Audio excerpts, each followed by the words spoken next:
MA Sons Gold and Diamonds, MA Tower, Main Road, Cherpulassery.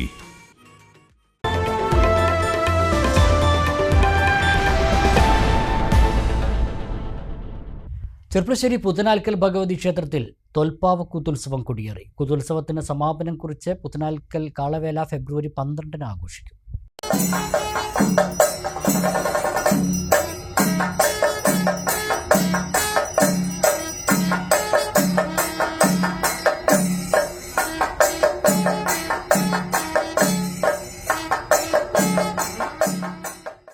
Puthanalkkal Bhagavathi ക്ഷേത്രത്തിൽ മകരമാസം മുഴുവൻ നീളുന്ന രാമായണം തോൽപ്പാവക്കൂത്തുത്സവത്തിനാണ് ബുധനാഴ്ച കൊടിയേറിയത്.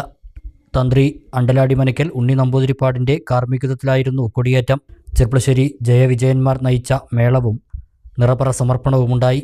കൂത്തുപുറപ്പാടിൻ്റെ ഭാഗമായി കാളവേലപ്പറമ്പിൽ പുലർച്ചെ വലിയപറമ്പിൽ ശിവശങ്കരൻ, ഗോപി അടുക്കത്ത്, വലിയപറമ്പിൽ ഉണ്ണികൃഷ്ണൻ എന്നിവരുടെ നേതൃത്വത്തിൽ കൂത്തിനും മുളയിട്ടു. രാത്രി അനിൽകുമാർ കല്ലേക്കുളങ്ങരയുടെയും TR പരമേശ്വരൻ്റെയും സംഘത്തിൻ്റെയും നേതൃത്വത്തിൽ സംഗീത സമന്വയവും പിന്നീട് ചെർപ്പശ്ശേരി ഹരിഹരൻ്റെയും ചെർപ്പശ്ശേരി രാജേഷിൻ്റെയും നേതൃത്വത്തിൽ കേളിയും അരങ്ങേറി. അർദ്ധരാത്രിക്ക് കതിരേറ്റം നടന്നു.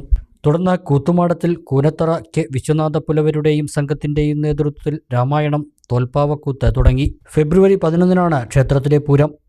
പ്രസിദ്ധമായ കാളവേല 12 ആഘോഷിക്കും. 13 താലപ്പൊലിയോടെയാണ് ഉത്സവത്തിന് സമാപനം കുറിക്കുക.